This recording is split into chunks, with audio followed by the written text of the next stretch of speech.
The flight attendant scanned the first-class cabin, her eyes locking onto two siblings sitting quietly in their seats. Something in her expression shifted, suspicion, doubt, before she marched over. "You need to move. Now." The girl blinked, confused. "But these are our seats."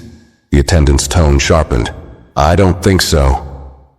Passengers turned their heads, whispers spread, and within minutes, security was called, and the two were forced off the plane, humiliated, confused, and unaware of one crucial detail.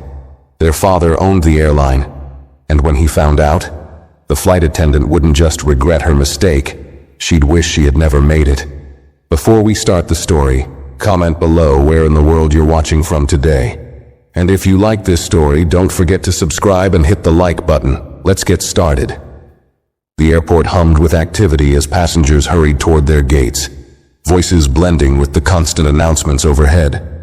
Two siblings, Amari and Zaire, stood near the boarding area, their first-class tickets gripped tightly in their hands. Amari, 17, checked her phone one last time, making sure everything was in order. Zaire, 12, shifted excitedly beside her, his backpack hanging loosely over one shoulder. "How long until we board?" Zaire asked, rocking on his heels. Amari glanced at the screen above the gate. "Any minute now," she said, tucking her phone into her pocket. Their father had booked them first-class seats, something they weren't used to, and she could tell Zaire was excited about the experience. When their group was called, they moved toward the gate, handing their passes to the attendant, who barely looked at them before waving them through.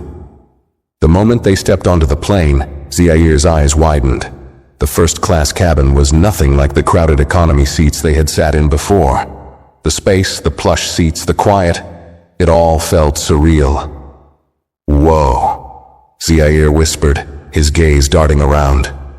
Amari smiled, nudging him forward. "Come on, let's find our seats."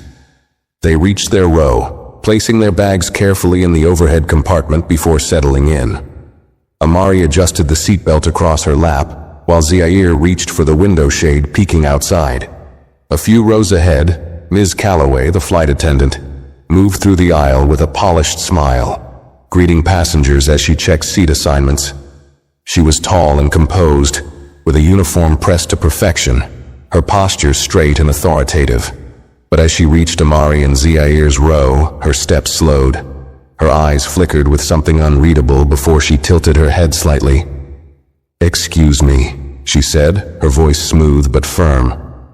"Are you sure you're in the right seats?" Amari looked up, confused. "Yes, these are ours." She pulled out the tickets and handed them over.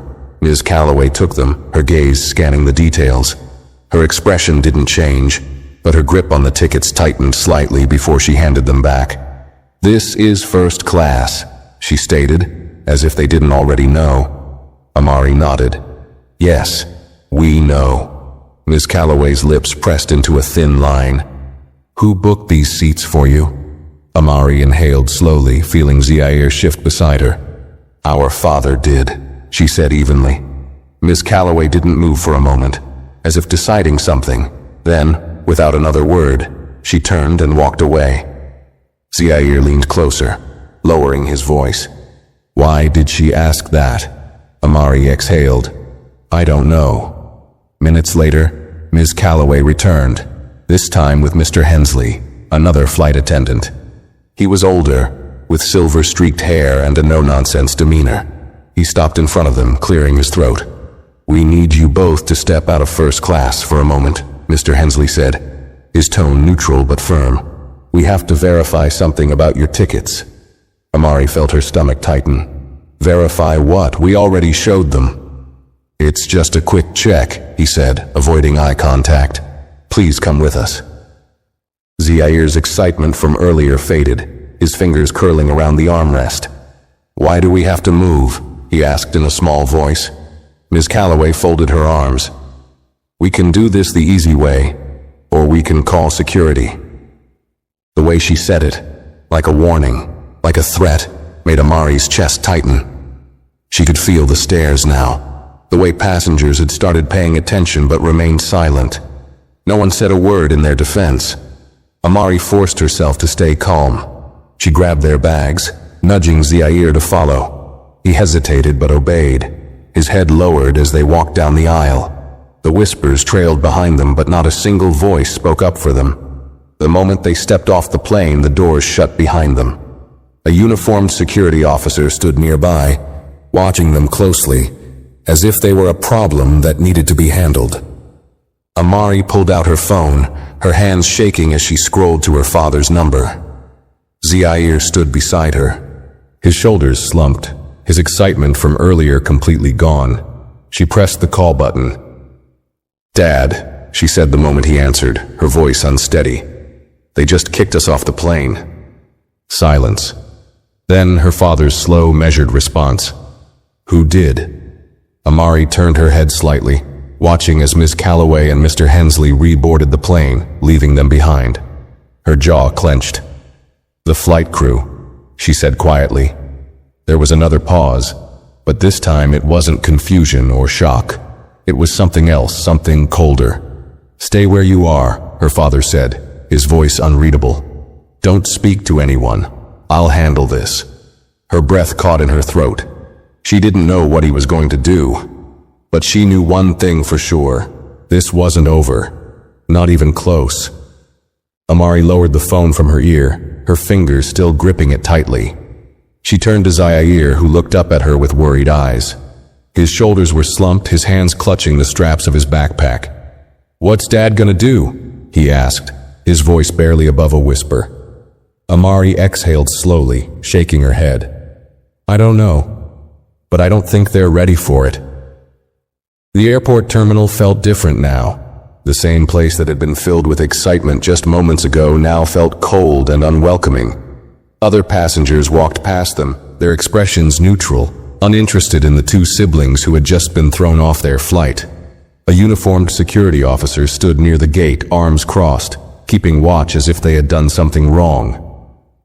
Amari resisted the urge to glare at him. They hadn't caused any trouble. They hadn't raised their voices. They had simply sat in their assigned seats. And yet here they were, standing outside the plane while their first-class seats remained empty. Zaire sighed and sat down on one of the chairs near the window, his fingers fidgeting with the hem of his hoodie. Amari remained standing, her mind racing. Their father, Darius Holloway, was a patient man, but she knew him well enough to understand that there were certain lines people couldn't cross. And this was one of them. A few minutes later, Amari's phone vibrated in her hand. It was a message from her father. "Dad, flight number? Gate number? I need names." Amari quickly typed back the details, her heart pounding. She knew her father's calm tone didn't mean he wasn't furious. It meant he was thinking, calculating. He wasn't the kind of man who yelled or made threats. He handled problems with precision, and when he moved, people listened. She put her phone away and glanced back at Zaire. "Dad's handling it." Zaire nodded, but she could tell he wasn't convinced. "Are we getting back on the plane?" Amari hesitated before answering. "I don't know." Zaire sighed again, kicking his feet slightly as he stared out at the planes on the tarmac. "I didn't like how they looked at us," he muttered, "like we weren't supposed to be there." Amari's hands curled into fists at her sides. He was right. Ms. Calloway hadn't looked at them with suspicion because of their tickets. She had looked at them like they didn't belong, like she had already made up her mind about them the second she saw them. Minutes passed in silence. Then, just as Amari was about to check her phone again, the gate agent's voice crackled over the intercom. "Paging Ms. Calloway, please report to the front desk immediately." Amari's eyes snapped toward the gate. Zaire sat up straighter. "What do you think that's about?" Amari didn't answer, but deep down she already knew. Something was happening, and Ms. Calloway had no idea what was coming. Ms. Calloway smoothed the front of her uniform as she approached the front desk, her usual composure intact. She didn't like being summoned like this, especially over the intercom, where passengers could hear. It made it seem like she had done something wrong, and she prided herself on maintaining control in every situation.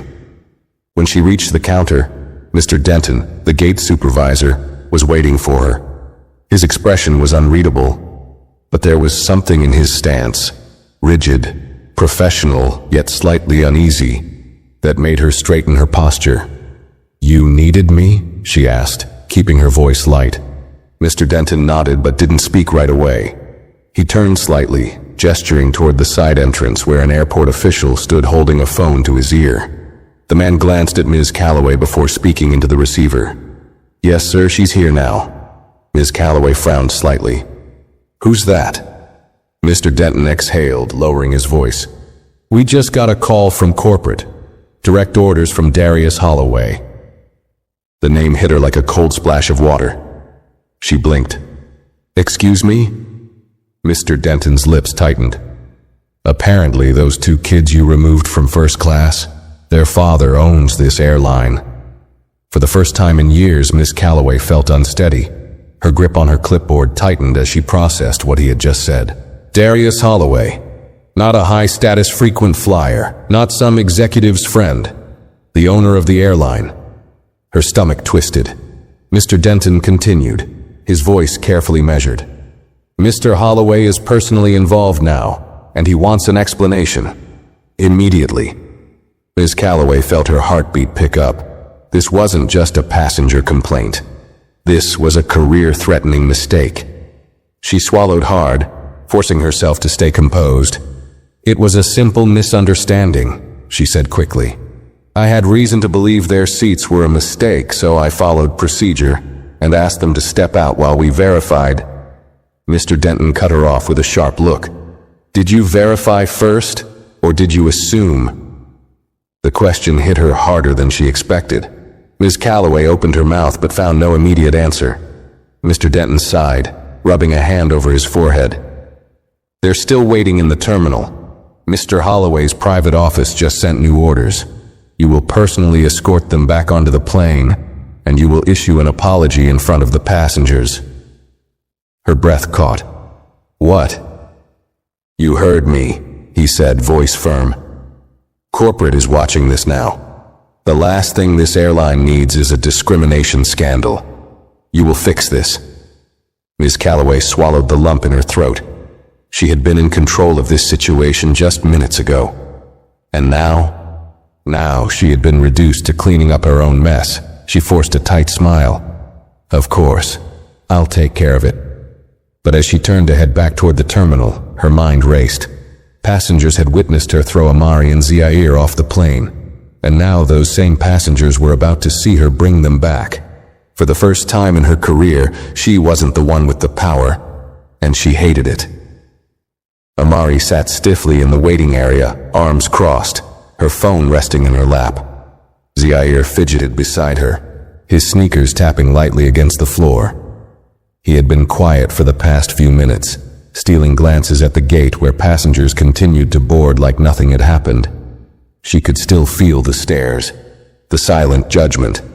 No one had stepped in when they were told to leave, but now that they were still sitting outside the plane, people were beginning to whisper. Her phone buzzed. She picked it up immediately. "Dad, stay put. They're coming back for you." Her eyebrows pulled together. "Coming back?" Before she could type a response, a familiar clicking of heels made her stomach twist. Ms. Calloway appeared, walking toward them with a forced, tight-lipped expression. Her usual confidence was still there, but there was something else now, something she was trying hard to mask. Zaire straightened in his seat. "She looks mad." Amari let out a slow breath. "She should be." Ms. Calloway stopped in front of them, clearing her throat. "Miss Holloway, Mr. Holloway," she said, her voice strained. "There has been an oversight." Amari narrowed her eyes. "An oversight?" Ms. Calloway's jaw tightened slightly. "Yes. After reviewing the seating arrangements, we have confirmed that your tickets are, in fact, correct. You are welcome to return to your first-class seats." Amari didn't move. She studied Miss Calloway's expression, watching the way her fingers curled slightly against her palm, how her shoulders held just a little more tension than before. She wasn't sorry. She wasn't even embarrassed. She was just angry that she had to stand here and say these words. Zaire glanced between them before leaning closer to his sister. "Do we have to go back?" Amari looked at him, her heart squeezing at the way he sounded so unsure. Like the excitement he had felt earlier had completely disappeared. She turned back to Ms. Calloway. "We'll go back, but I want to hear you say it." Ms. Calloway's expression twitched. "Say what? You assumed we didn't belong there." Amari's voice was calm, steady. "I want to hear you admit it." The silence around them was heavy. Ms. Calloway's fingers twitched slightly, but she forced herself to keep her expression neutral. "I misjudged the situation." "That's not what I asked," Amari said. Ms. Calloway inhaled sharply, looking over her shoulder toward the gate desk, where Mr. Denton was standing with his arms crossed, watching her every move. She clenched her jaw before turning back to the siblings. "I made an assumption," she said through her teeth, "and I was wrong." Amari let the words hang between them before finally standing, grabbing her backpack. Zaire followed, adjusting the straps on his shoulders. As they walked back toward the plane, Ms. Calloway leading them through the gate, Zaire glanced up at Amari. "She didn't mean that," he muttered. Amari gave a small nod. "I know. And that's what made this even worse." The walk back to the plane felt different. Amari and Zaire weren't the same two passengers who had boarded earlier, excited and unaware. Now every step felt heavier, as if they were carrying the weight of what had just happened. Ms. Calloway walked ahead of them, her posture stiff, the back of her uniform still perfectly pressed. She didn't look back at them, didn't acknowledge them beyond the forced apology she had been made to give. As they reached the jet bridge, Amari noticed how the flight attendants near the entrance stiffened when they saw her and Zaire returning. The tension in their shoulders, the subtle shift in their expressions, it was clear they all knew exactly what had happened. Mr. Hensley stood by the door, arms clasped behind his back. His voice was flat when he spoke. "Welcome back, Miss Holloway, Mr. Holloway. Your seats are ready for you." Zaire hesitated slightly before stepping onto the plane, glancing at Amari for reassurance. She gave him a small nod before following. The moment they entered the first-class cabin, the atmosphere shifted. Conversations quieted, heads turned. Some passengers looked away quickly, pretending to be focused on their books or in-flight screens. Others watched them openly, as if waiting to see what would happen next. Amari's eyes flicked toward their empty seats. They were exactly as they had left them, untouched, waiting. Miss Calloway cleared her throat, stepping aside stiffly. "Please take your seats." Amari and Zaire walked past her without another word. Amari settled back into her window seat, adjusting her backpack beside her. Zaire sat down more hesitantly, his hands gripping the armrests. The silence felt suffocating. And then, out of nowhere, a voice. "It's about time," an older man muttered from across the aisle. Amari turned her head slightly. The man, dressed in a tailored suit, shifted in his seat but didn't meet her eyes. He wasn't talking to her. He was talking to Ms. Calloway. She stiffened but didn't respond. Another voice, softer this time, a woman seated a few rows ahead. "They should have never been asked to leave in the first place." Ms. Calloway's lips pressed into a thin line. For the first time since they boarded, Amari saw something flicker across the flight attendant's face, something that looked a lot like embarrassment. She turned sharply on her heel and walked toward the front of the cabin without another word. Zaire let out a slow breath. "That was weird," he muttered. Amari kept her gaze forward. "She's not in control anymore," she said simply. And for Ms. Calloway, that was the worst part of all. Ms. Calloway disappeared toward the front of the cabin, but Amari knew she wasn't far. The way she had walked off so quickly, the tension in her shoulders. It was obvious she was struggling to hold herself together. This wasn't just about being forced to bring them back. This was about losing the control she had assumed was hers. Zaire fidgeted beside her, adjusting his seatbelt even though the plane hadn't moved. He still looked uneasy, his fingers tapping against the armrest. "Are we really just supposed to sit here like nothing happened?" he muttered under his breath. Amari didn't answer right away. She could still feel the stares, the weight of everyone's curiosity pressing in on them. The same passengers who had ignored them when they were thrown off the plane were suddenly interested now that they were back. A flight attendant, Hannah, her name tag read, approached cautiously. She was younger than Miss Calloway, her expression unreadable but not unkind. She hesitated before speaking. "Would you like anything to drink before takeoff?" she asked, her voice softer than the others had been. Zaire didn't say anything, but Amari could feel how tense he was. She glanced up at Hannah, narrowing her eyes slightly. "Did you ask everyone else that when they first sat down?" Hannah's expression flickered, but she didn't look away. "No," she admitted. "I didn't." Amari let the silence hang between them before finally answering. "Water. For both of us." Hannah gave a small nod and walked away. Zaire turned to his sister, his voice barely above a whisper. "Why did you ask that?" "Because she wants to make things right," Amari said simply. "But she didn't do anything when it mattered." Zaire frowned, sinking further into his seat. He hadn't even touched the in-flight screen in front of him, something he would have been excited about an hour ago. His excitement had been stolen, replaced with a quiet understanding that Amari hated seeing in his face. She checked her phone, her father's last message still on the screen. "Stay put. They're coming back for you." Her fingers hovered over the keyboard, but before she could type a response, the intercom crackled to life. "Ms. Calloway, please report to the cockpit immediately." Zaire straightened in his seat. "Again?" Amari's grip tightened around her phone. She didn't know what was happening up front, but she had a feeling Ms. Calloway's problems were only just beginning. Ms. Calloway's heels clicked sharply against the floor as she made her way to the front of the plane. She could feel the weight of every step, her pulse quickening. The captain never called her to the cockpit unless it was serious. She reached the door, exhaled slowly, and stepped inside.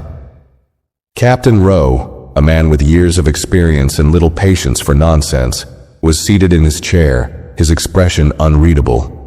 Beside him, the first officer kept his eyes on the controls, though the tension in the air made it clear that he was fully aware of what was happening. The in-flight phone sat on the center console, the call still active. Ms. Calloway swallowed hard. "You asked for me?" Captain Rowe didn't look up at first. He pressed a button on the phone, switching it to speaker. A deep voice filled the small space, calm, controlled. "Ms. Calloway, this is Darius Holloway." Her breath caught in her throat. There was no mistaking the name. Everyone in the airline knew who Darius Holloway was. His name carried weight, more than any executive, more than the CEO.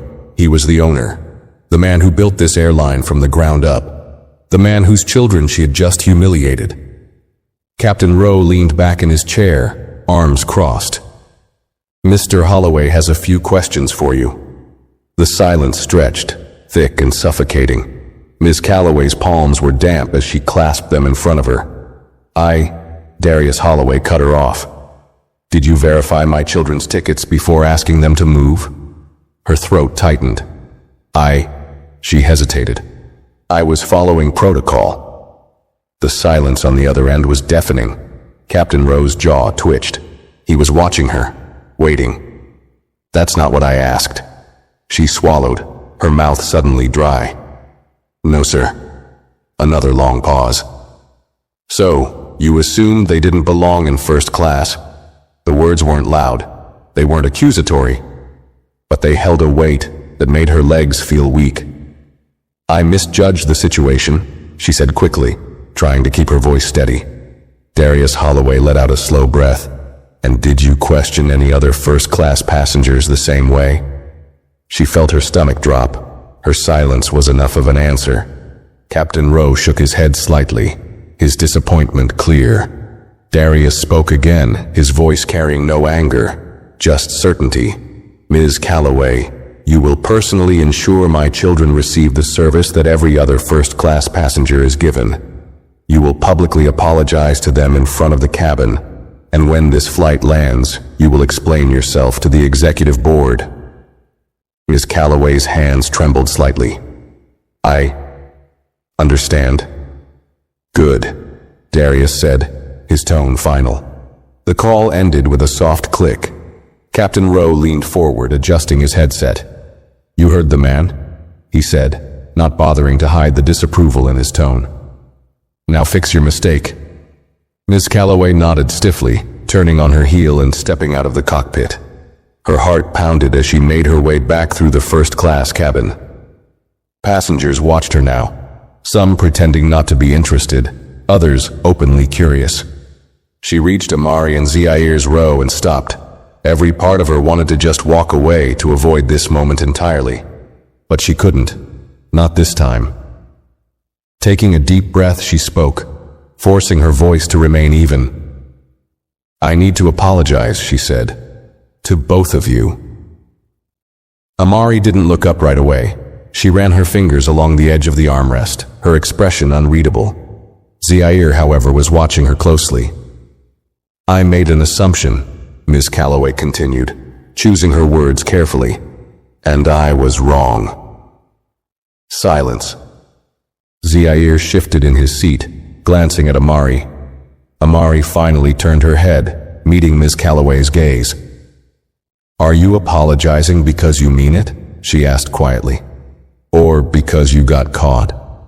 Miss Calloway felt a lump form in her throat. She had spent years in control, years setting the rules. And now, for the first time, she realized she had no power here. She swallowed hard. But she had no answer. And Amari knew it. The silence stretched between them, thick and heavy. Miss Calloway stood there, her hands clasped tightly in front of her, her lips pressing into a thin line. She had issued the apology, but Amari's question still lingered in the air, unanswered. Zaire shifted in his seat, his fingers fidgeting with the hem of his hoodie. He glanced up at his sister, waiting to see what she would say. The tension in the cabin was palpable. A few passengers tried to act as if they weren't listening, but their occasional glances made it obvious. Amari tilted her head slightly, her expression unreadable. "Well?" Ms. Calloway inhaled, forcing herself to remain composed. "I was wrong to ask you to leave," she said, carefully choosing her words. "I should have verified your tickets before making any assumptions." "That's not what I asked," Amari said, her voice quiet but firm. Ms. Calloway's fingers twitched slightly. She had always been the one in control, the one setting the tone in situations like this. But this wasn't like any situation she had ever handled before. She had removed these two kids from their seats without a second thought, and now she was being forced to acknowledge it. Zaire finally spoke, his voice barely above a whisper. "Would you have done the same thing if we looked different?" Ms. Calloway's throat went dry. She didn't have an answer to that. At least not one she could say out loud. Amari watched her carefully, her sharp eyes catching the flicker of hesitation in Ms. Calloway's expression. That was all the confirmation she needed. "You can't even say it," Amari murmured, shaking her head slightly. Ms. Calloway felt her stomach twist. She had spent years believing she was always right, that her decisions were unquestionable. But now, standing here under the weight of Amari's gaze, she felt something she hadn't felt in a long time. Doubt. Her job required quick thinking, gut instincts. She had always trusted her ability to read people, to spot issues before they became real problems. But today she had been wrong.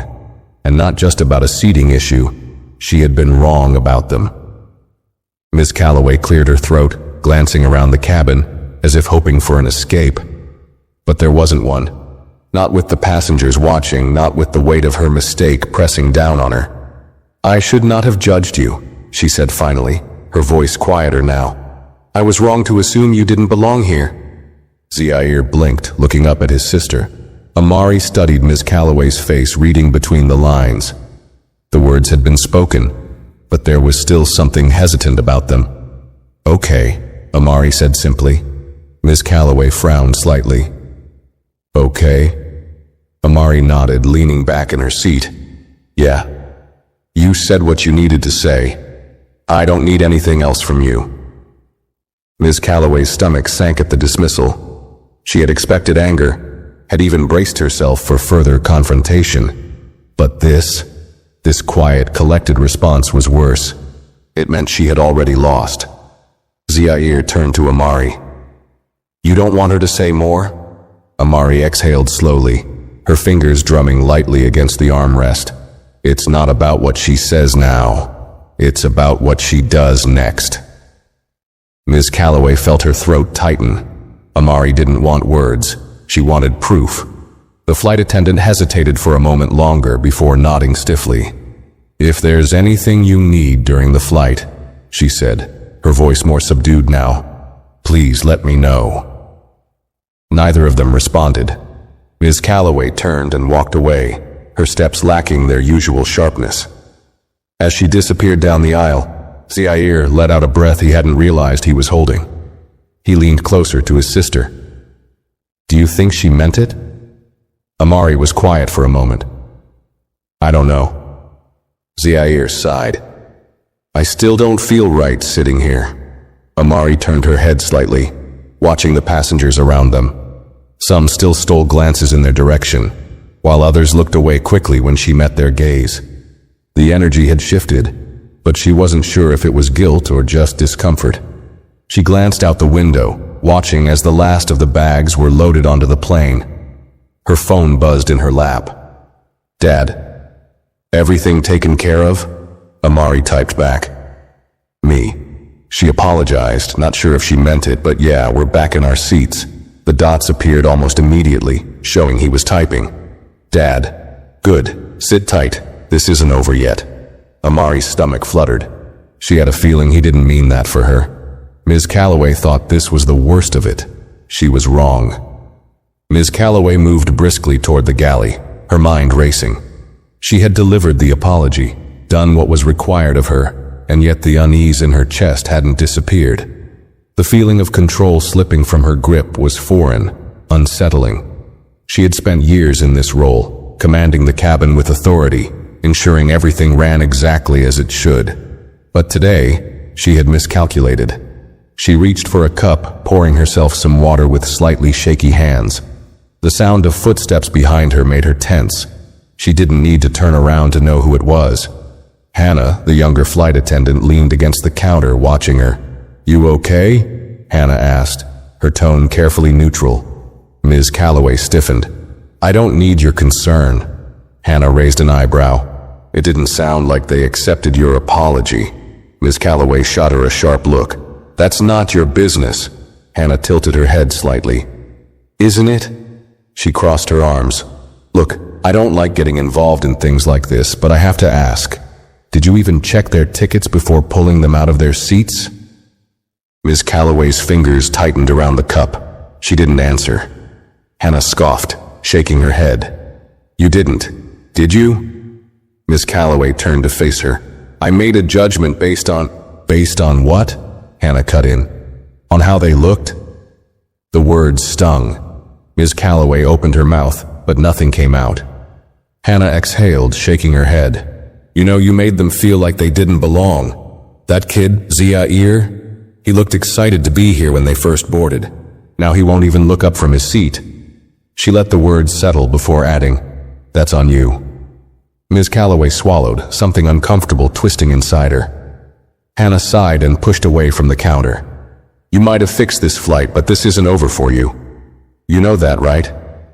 Ms. Calloway said nothing. Hannah gave her one last look before walking back toward the cabin, leaving Ms. Calloway standing there, gripping the edge of the counter. For the first time in her career, she wasn't sure if she'd ever feel in control again.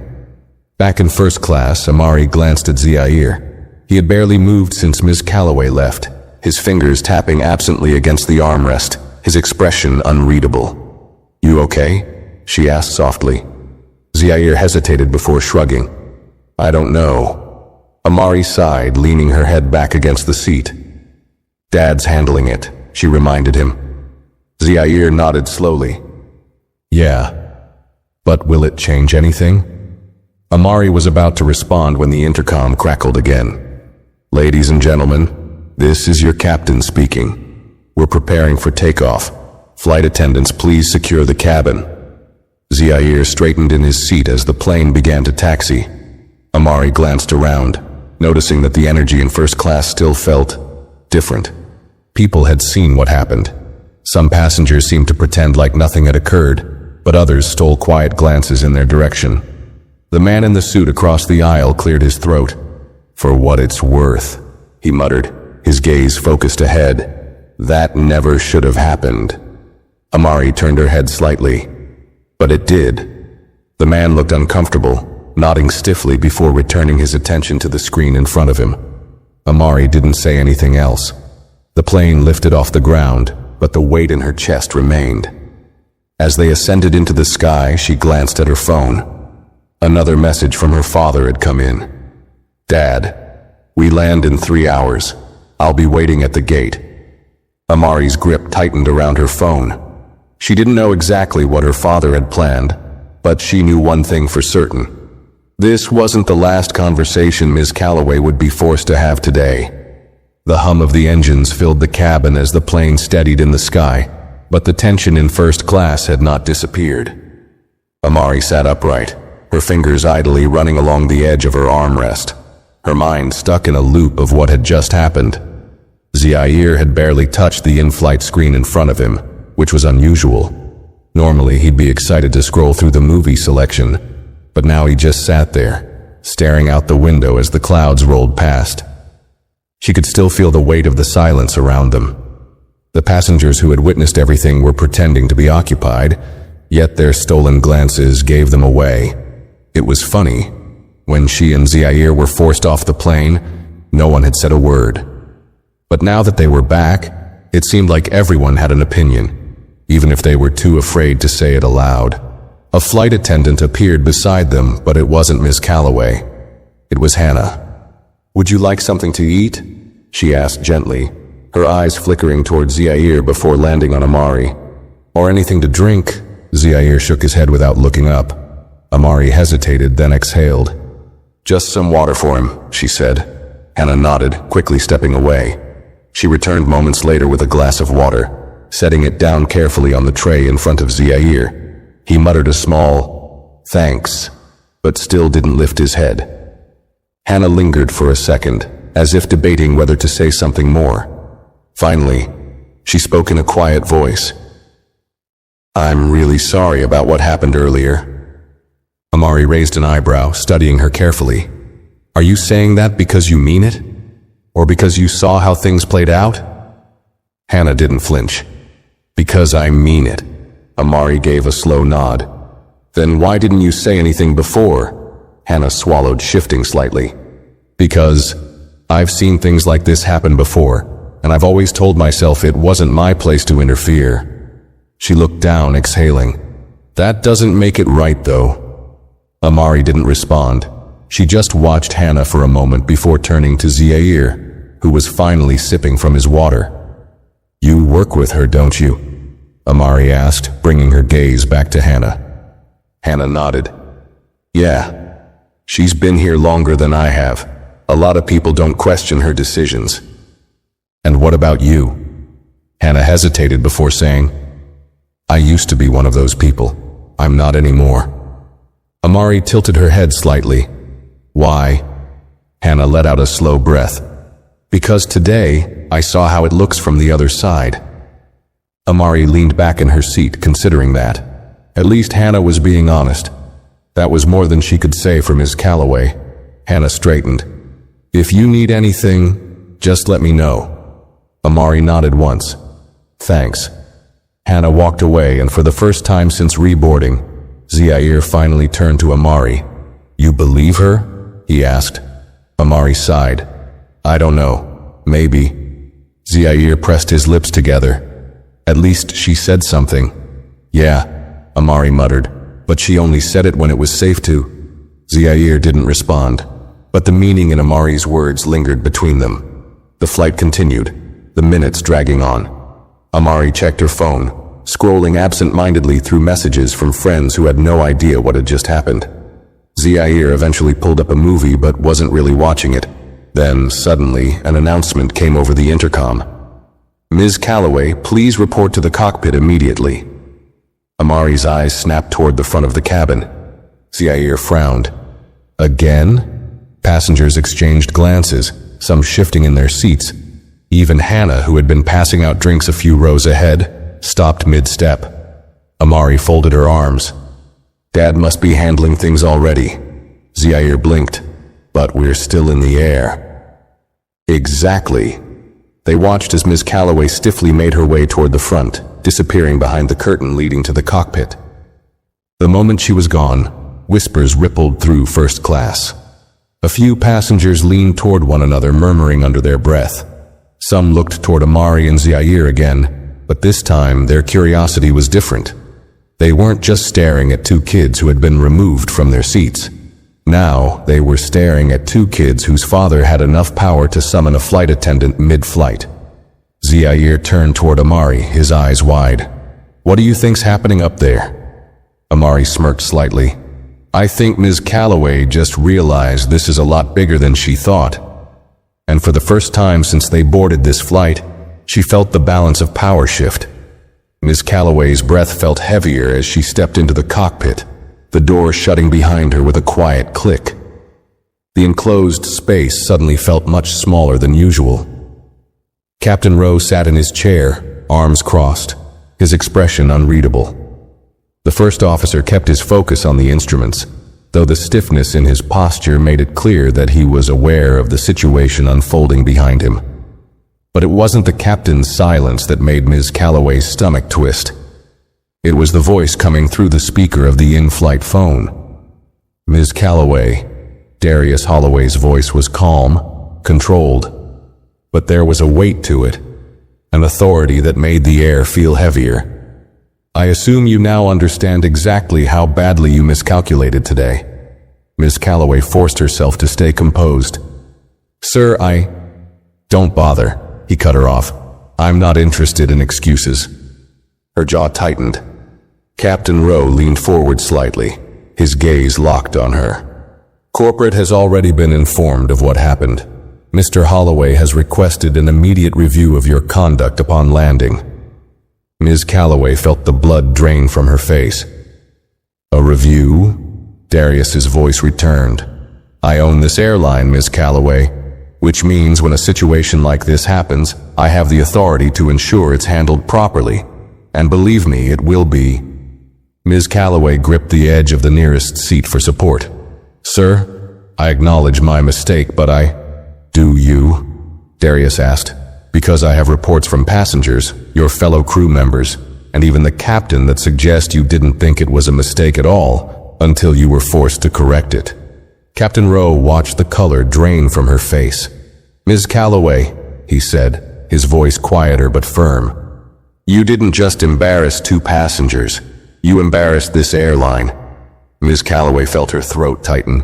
Darius let the silence stretch before continuing. "You didn't question any other first-class passengers. You didn't stop anyone else to check their tickets, just my children. I wonder why." She knew exactly why, and worse, she knew that he knew exactly why. Her fingers clenched into fists at her sides. I wasn't thinking." Darius's voice remained steady. You were thinking. You just weren't thinking correctly." Ms. Calloway's hands were ice cold. Captain Rowe sighed, rubbing his temples. "Mr. Holloway, what would you like us to do before landing?"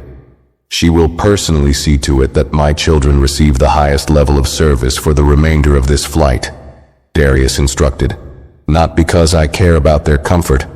They already know they belong in first class.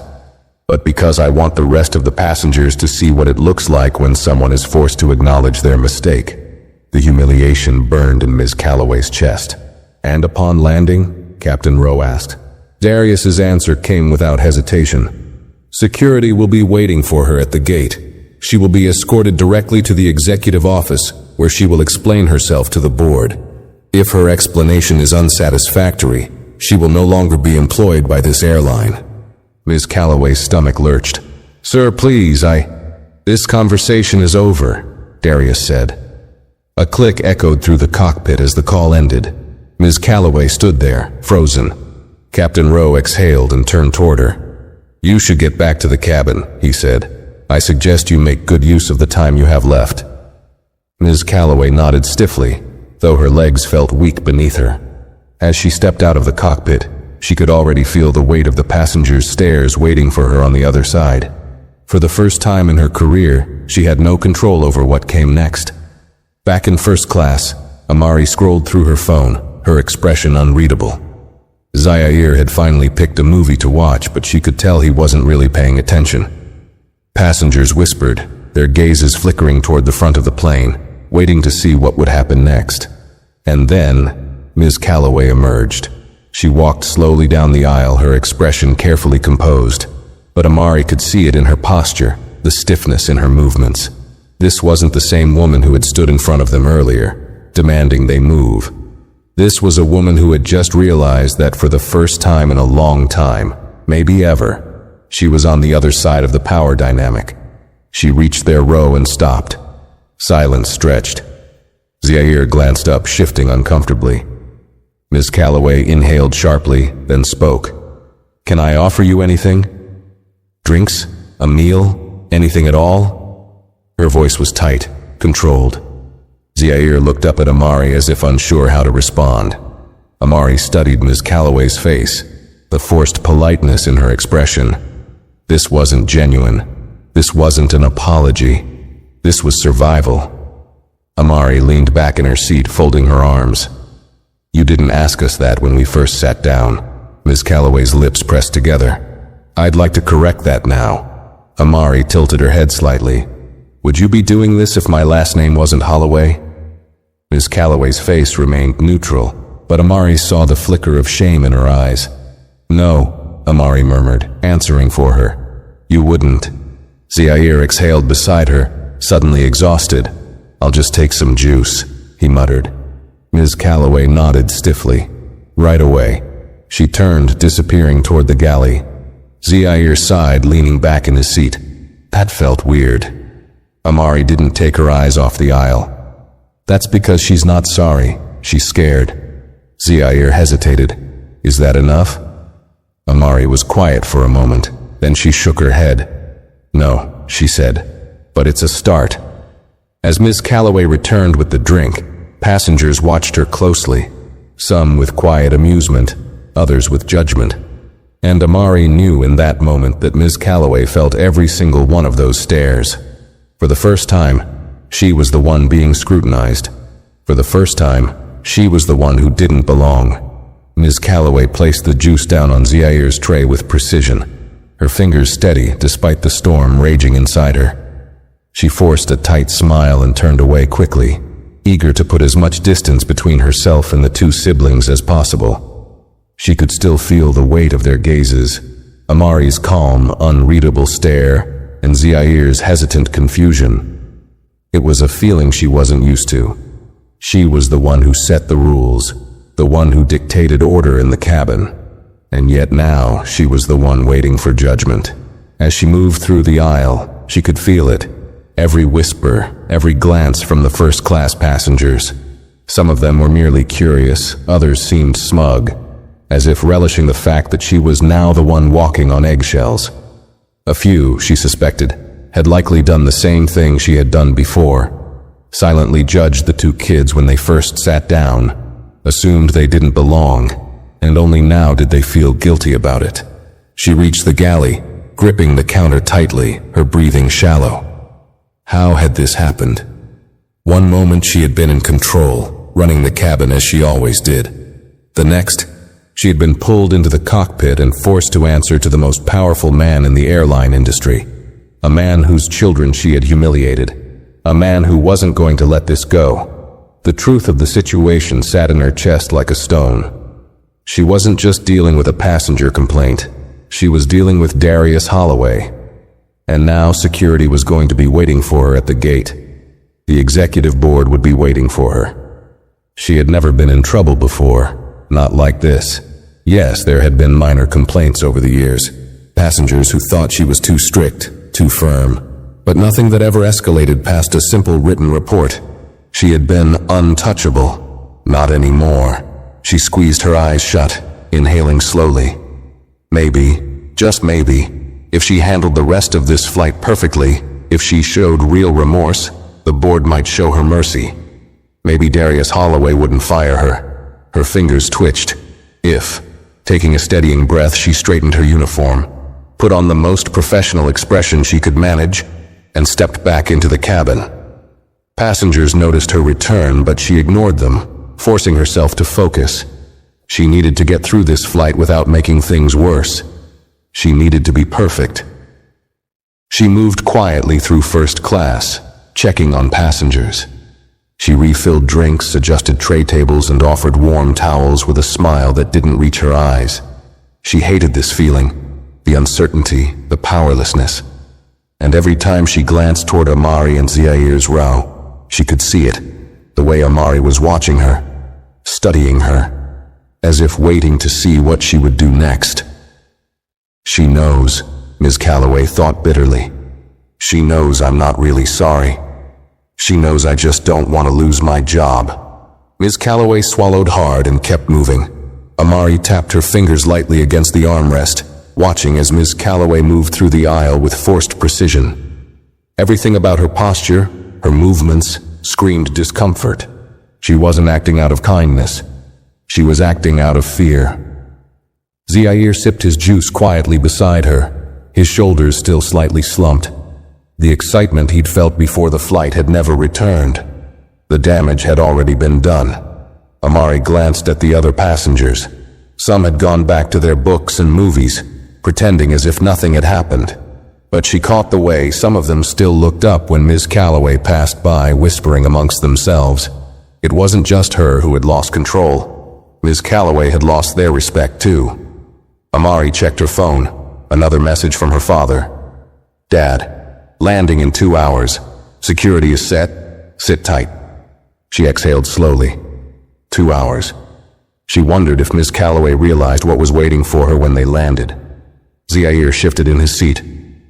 "I kind of feel bad for her," he muttered. Amari turned her head slightly. "Why?" Zair hesitated. "I don't know, she looks nervous. Like she knows she messed up." Amari studied him for a moment. Zair had always been softer than she was, more willing to see the best in people, even when they didn't deserve it. "That doesn't change what she did," she said quietly. "I know," Zair admitted. "But what if she really is sorry?" Amari exhaled. "Then she'll show it when no one is forcing her to." Zair nodded slowly, but she could tell he wasn't completely convinced. Ms. Calloway returned to their row one last time. "Would either of you like a blanket or pillow?" she asked stiffly, the words robotic, practiced. Amari didn't answer right away. She just looked at her, really looked at her. The woman standing in front of her wasn't the same Ms. Calloway who had ordered them off the plane with confidence and certainty. That woman had been sure of herself, sure of her authority. This woman knew she had no authority left. "No," Amari said simply. Ms. Calloway nodded, looking relieved to be dismissed. She turned and walked away without another word. Zair sighed. "I still feel bad." "You don't have to," Amari murmured. "She made her choice. She just doesn't like the consequences." Zair didn't say anything after that. Amari returned her gaze to the window, watching as the sky stretched endlessly before them. 2 more hours, then they would land. And for Ms. Calloway, her real problems were only just beginning. The 2-hour stretch in the air felt longer than it should have. The cabin lights dimmed slightly, signaling the approach of evening. Most passengers had settled into their seats, some lost in their books, others watching movies or dozing off. The quiet hum of the engines filled the air, but even in the stillness, tension lingered. Amari watched the time tick down on the screen in front of her. The estimated arrival kept adjusting by a few minutes, but the final destination never changed. In less than 2 hours, they would land. And in less than 2 hours, Ms. Calloway would have to face the reality she had spent the entire flight trying to ignore. Zair had finally curled up against his seat, half asleep. He wasn't fully resting. She could tell by the way his foot still tapped lightly against the floor, the way his fingers played with the sleeve of his hoodie. He wasn't at ease. Not really, and neither was she. Her father had told her to sit tight. But Amari knew Darius Holloway well enough to know that whatever he had planned for Ms. Calloway, it wasn't going to be simple. Her father was not a man who acted impulsively. He didn't yell, didn't threaten. He moved in silence and let consequences speak louder than anything else. And right now, Ms. Calloway had no idea what was waiting for her. Across the aisle, a soft voice broke the quiet. "I just want to say, I'm really sorry for what happened to you two." Amari turned her head. It was the older woman from earlier, the one who had spoken up after they were forced back on the plane. She sat 2 rows across, her reading glasses perched on the edge of her nose, a gentle expression on her face. Amari studied her carefully. "Why are you sorry?" The woman hesitated, folding her hands in her lap. "Because I was sitting right here when it happened," she admitted. "And I didn't say anything." Amari felt her chest tighten slightly. The woman exhaled as if working through the words in real time. "I saw how that flight attendant looked at you before she even spoke. I saw the way she questioned you but not the others. And I knew it wasn't right." She sighed. "But I didn't speak up until after your father got involved, and that doesn't sit right with me." Amari let the words settle for a moment. She had expected apologies from Ms. Calloway, from corporate, even from other airline staff. But she hadn't expected this, an apology from someone who had stayed silent. "You were scared," Amari said simply. "That's why you didn't say anything." The woman's face flushed slightly, but she nodded. "I was." Amari tilted her head slightly. "Scared of what?" The woman hesitated. "I don't know. Causing a scene, maybe. Getting involved in something I thought wasn't my place. Or maybe..." She exhaled, shaking her head. "Maybe I was scared of what it would mean if I acknowledged what was really happening." Amari studied her carefully. She wasn't like Ms. Calloway. There was no forced apology here, no script written out by corporate to save face. This was real. Zaire stirred beside her, rubbing his eyes as he sat up. "What's going on?" The woman turned to him with a small, kind smile. "I was just telling your sister that I should have spoken up sooner." Zaire blinked sleepily, looking between them. Then he shrugged. "Well, you're saying it now." The woman smiled softly. "I suppose that's something." Amari nodded slightly, her expression unreadable. "It is." The woman looked relieved and turned back to her book, leaving Amari to her thoughts. As Zaire adjusted in his seat, Amari caught movement at the front of the cabin. Ms. Calloway had reappeared, but she wasn't moving through the aisle with her usual confidence. She lingered near the curtain separating first class from the rest of the plane, hesitating for just a fraction of a second before forcing herself to continue. Her eyes darted toward the passengers but quickly looked away. It was almost like she could feel their judgment, like she knew that her presence had shifted from respected authority to whispered disgrace. She had already been judged in the court of public opinion, and she had lost. Hannah, the younger flight attendant, passed by her, heading toward Amari and Zaire's row. Her expression was unreadable, but there was something almost knowing in her eyes as she approached. "I wanted to check in on you two," Hannah said quietly, offering a small smile. "How are you feeling?" Zaire shrugged. "Tired." Amari studied Hannah for a moment before answering. "Fine." Hannah nodded. "I know today didn't go how it should have." She hesitated, then glanced briefly toward the front of the plane where Ms. Calloway was now pretending to organize the meal trays. "I don't know what's going to happen to her when we land," Hannah admitted, lowering her voice. "But I do know that she's never had to answer for anything before today." Amari tilted her head slightly. "And that bothers you?" Hannah exhaled. "It's complicated." "No, it's not," Amari said simply. Hannah gave a soft, knowing smile. "No, I guess it's not." She stepped back. "Let me know if you need anything before landing." As she walked away, Amari turned toward Zaire, who was watching the exchange quietly. "You think she really means it?" he asked, voice low. Amari considered the question for a moment. "Maybe," she said finally. Zaire was quiet for a moment before nodding. "Dad's gonna fire her, isn't he?" Amari didn't answer immediately. She turned her gaze toward Ms. Calloway again, watching as she moved through the cabin with that same forced grace, her head held high even though everything around her was falling apart. "Yeah," Amari murmured. "I think he is." And for the first time, she wasn't sure whether that was enough. Ms. Calloway wasn't just losing her job. She was losing her reputation, the respect she had built over the years, and that might hurt more than anything. But that was the thing about actions. Once they were done, they couldn't be undone, and Ms. Calloway was finally learning that lesson, the hard way. The final hour of the flight dragged on, thick with tension that never quite faded. Ms. Calloway had retreated to the galley, avoiding unnecessary interactions, likely trying to salvage what little dignity she had left. Amari could feel the shift in the cabin, not just in the way the passengers were reacting, but in the way the crew carried themselves. No one spoke about what had happened, yet it hovered in the air like an unshakable weight. Zaire had finally started watching his movie, though Amari could tell he was still thinking about everything. His fingers drummed lightly against his knee, his mind working even as his eyes were fixed on the screen. He always did that when something bothered him, went quiet, but never stopped thinking. Amari checked her phone again. No new messages from her father. She didn't need them. She already knew what was waiting at the gate. Security, corporate executives, a reckoning. Ms. Calloway thought she had already been through the worst of it.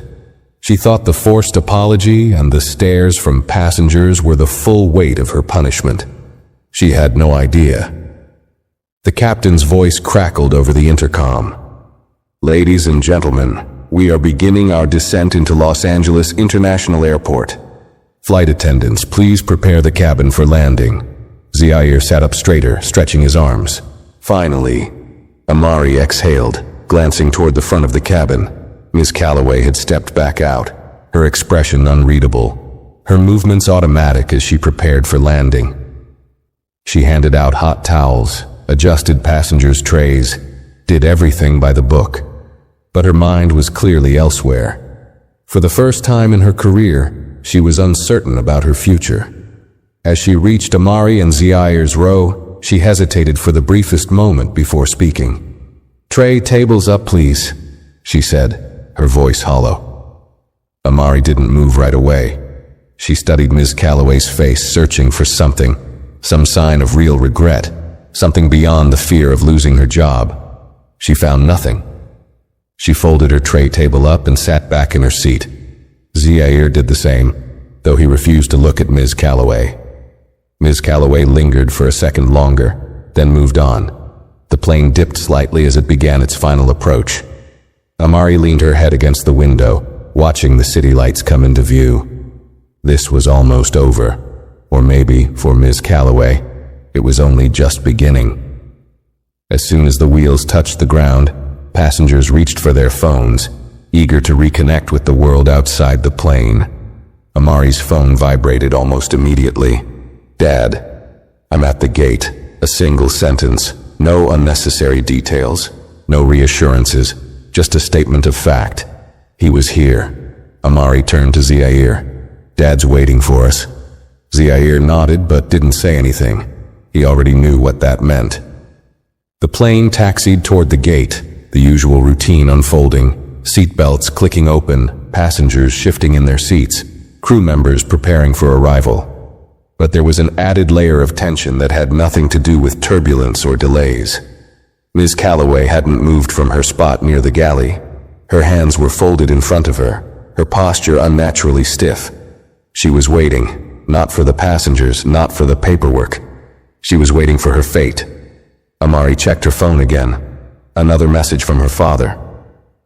"Dad, security is already in place. The executives have been notified." She exhaled slowly, slipping the phone back into her pocket. Zaire sat up straighter, stretching his arms as he prepared to exit. "You think she knows what's coming?" Amari glanced toward Ms. Calloway. "Oh, she knows," she murmured. The fasten seatbelt sign switched off and passengers began gathering their bags. The energy in the cabin was different now. Some were in a rush to leave. Others were deliberately waiting, wanting to see what would unfold next. Then came the real moment of truth. The doors opened. A uniformed security officer stepped inside, standing just past the jet bridge. He wasn't blocking the way, wasn't making a scene, but his presence alone was enough to cause a stir. Passengers glanced between him and Ms. Calloway, murmurs starting up again. Ms. Calloway's face drained of color. She knew. She had assumed, hoped, that she would be allowed to handle this quietly, that maybe she could explain herself in private.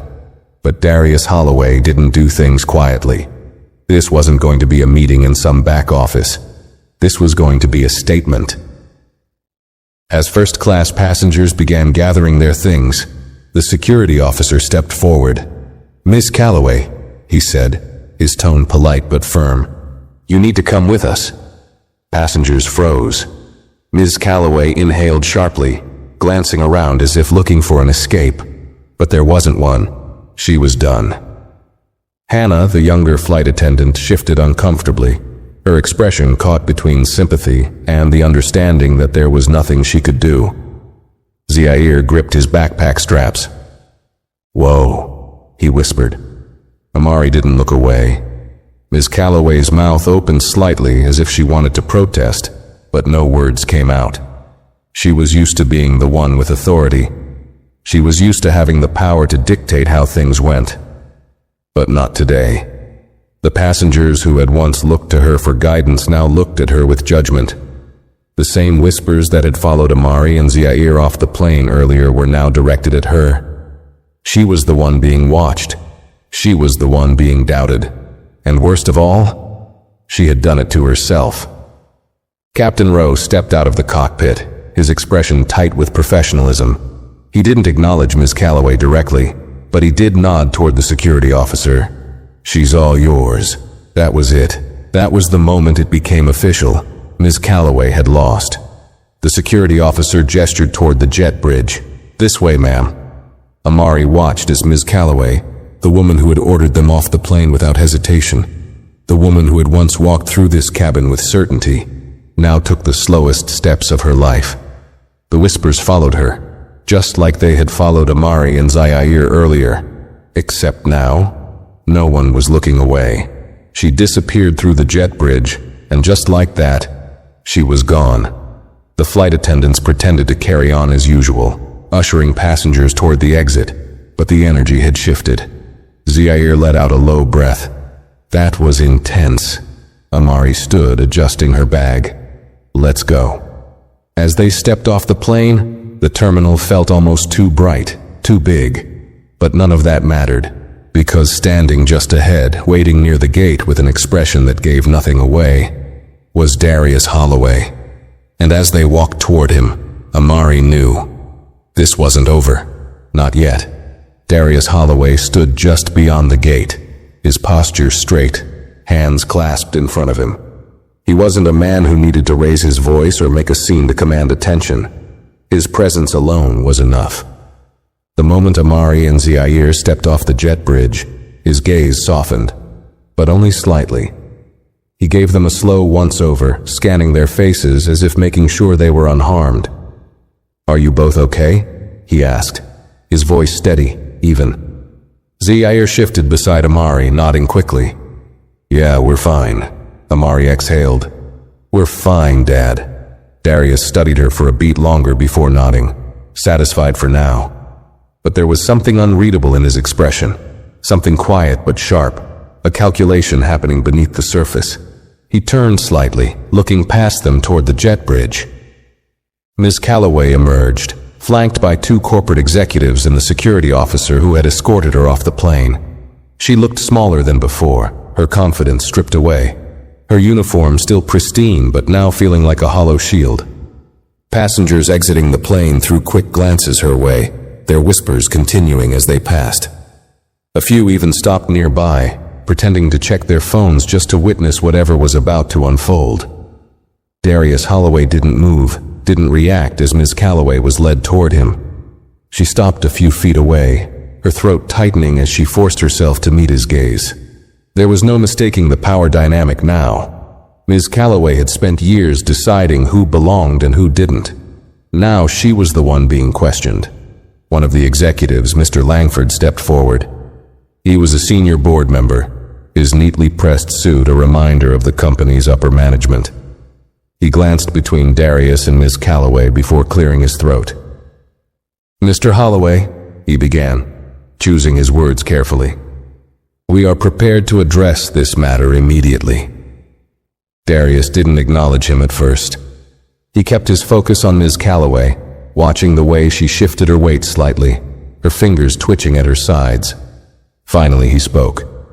"You removed my children from their seats without checking their tickets." His voice wasn't loud, but it was felt. Ms. Calloway swallowed. I made an error in judgment," she said carefully. Darius tilted his head slightly. "An error in judgment." Her breath caught. I didn't."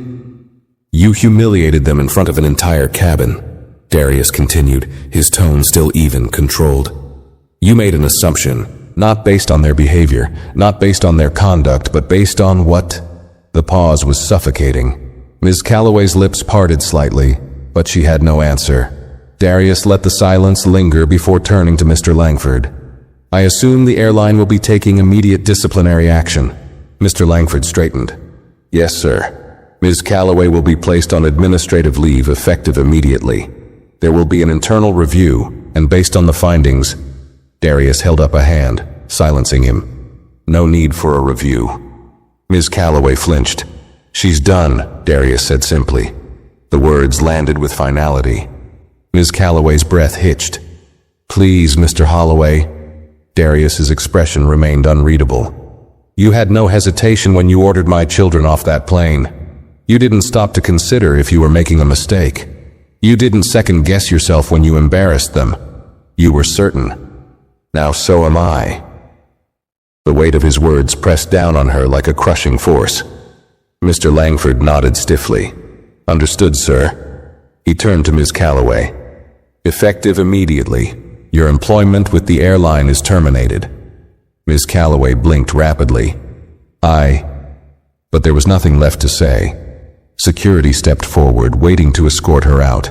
For the first time, she was the one being removed. Darius shifted his attention back to Amari and Zaire. "Let's go," he said simply. Zaire glanced back once, his eyes widening slightly as he watched Ms. Calloway being led away. Amari, however, didn't turn around. She didn't need to. The lesson had already been learned. As they walked through the terminal, passengers still whispered, some glancing between them and the scene unfolding behind them. Zaire tugged at Amari's sleeve. "So that's it? She's just gone?" Amari nodded. "She made her choice." Zaire hesitated. "Do you feel bad?" Amari thought about it for a moment. Did she feel bad? Did she feel sorry for Ms. Calloway, the woman who had assumed they didn't belong? The woman who had been forced to face her own judgment in front of an entire flight? She glanced at her father, his expression unreadable as he walked beside them, his presence commanding even in silence. Then she thought about Zaire, how excited he had been when they first boarded, how that excitement had been stolen from him the moment someone decided that he didn't belong. She thought about the stares, the whispers, the silence from the passengers who watched it all happen and said nothing. Finally, she exhaled and looked forward. "No," she said. "I don't." Zaire nodded slowly, as if understanding for the first time that justice didn't always feel like kindness. As they exited the terminal, the air outside was cooler than she expected. The sky had darkened slightly, the city alive with movement. This was over, but it would never be forgotten. If you enjoyed this story, make sure to like this video and share your thoughts in the comments below. I'd love to hear what you think, and don't forget to subscribe to the channel for more stories like this. Thanks for watching.